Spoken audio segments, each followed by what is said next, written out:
नौशर फिरोज़ में ज़िले 70 स्कूलनि जे फंडनि में करप्शन जी DO बि तस्दीक करे छॾी आहे। TOs जो अख़्तियारी न हो त स्कूलनि जा फंड्स कढाइनि। DO सेकेंडरी रियाज़ हुजण जो चवणु आहे। इन हवाले सां नौशर फिरोज़ मां लाइन ते मौजूदु आहे काज़ी ज़ुल्फ़कार जी। काज़ी ज़ुल्फ़कार कहिड़ा तफ़सील आहिनि?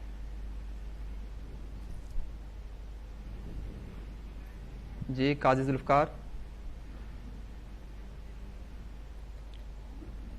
नौशर फिरोज़ में ज़िले जे 70 स्कूलनि जे फंडनि में करप्शन जी DO बि तस्दीक करे छॾी आहे।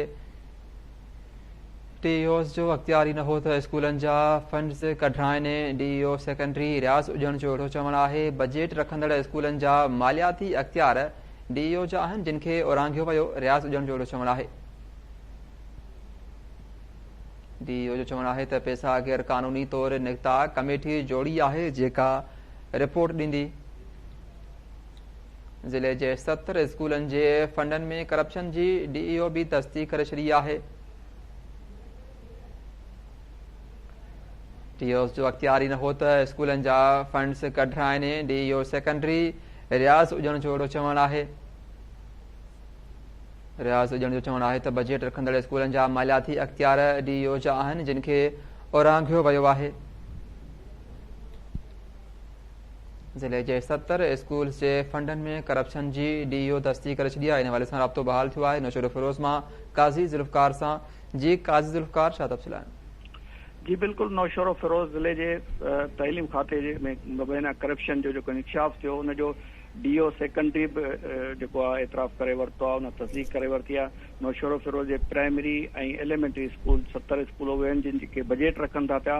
उन्हनि मां मुबैना तौरु 1 करोड़ 73 लख रुपए जी जेका करप्शन थी आहे, उन सिलसिले में DO रियाज़ हुजण सां ॻाल्हि थी आहे, जंहिं तस्दीक कई आहे त जेके फंड निकिता आहिनि उहे उन्हनि जो अख़्तियारी तालका एजुकेशन ऑफिसरनि खे न हो। मां तव्हांखे ॿुधायां त नौशर फिरोज़ जे प्राइमरी जा जेके फंड हुआ उहो DO तइलीम जेको आहे हिज़बुल्लाह उन जे सही सां निकिता आहिनि, जॾहिं त जेके TO सेकेंडरी आहिनि, जंहिंमें TO सेकेंडरी भिया आहे मोहरम मशवरी, उन खां सवाइ TO सेकेंडरी आहे नज़ीर अहमद कीरियो जेको कंडियारो जो आहे, उन खां सवाइ TO सेकेंडरी मेरापुर आहे हाकिम मेमन, ऐं TO सेकेंडरी नौशर फिरोज़ ज़ैनुल आबिदीन राजपर जे सहन सां इहे पैसा निकिता आहिनि। रियाज़ हुजण जेको DO सेकेंडरी मुंहिंजी ॻाल्हि थी आहे, उन तस्दीक कई आहे त इहे पैसा निकिता आहिनि। जी जांच लाइ असां कमेटी बि ठाही आहे। उन चयो त जेके मालियाती अख़्तियार आहिनि बजेट रखंदड़ स्कूलनि जा, उन जा अख़्तियार DO सेकेंडरी वटि हूंदा आहिनि, पर TOs गैर क़ानूनी तौर ते उहे पैसा कढाया आहिनि। उन चयो त असीं मामले जी जांच कयूं था पिया ऐं इहे जेके पैसा आहिनि इन बाबति मुकमिल रिपोर्ट असां आला अख़्तियारनि खे पहुचाईंदासीं। मां तव्हांखे इहो ॿुधायां त नौशर फिरोज़ ज़िले जे 70 स्कूलनि जा जेके पैसा आहिनि उहे जून जे आख़िरी ॾींहंनि में जॾहिं क्लोज़िंग थींदी आहे, उन्हनि ॾींहंनि में मुबैना तौरु ट्रेज़री अमलदारनि सां गॾिजी करे इहे पैसा हड़प कया विया ऐं 70 स्कूलनि जा जेके फंड आहिनि उहे मुबैना तौरु हड़प कया आहिनि, जंहिंजे करे स्कूलनि खे उहे पैसा न आहिनि मिली सघिया। उहे स्कूल सफ़र करे रहिया आहिनि।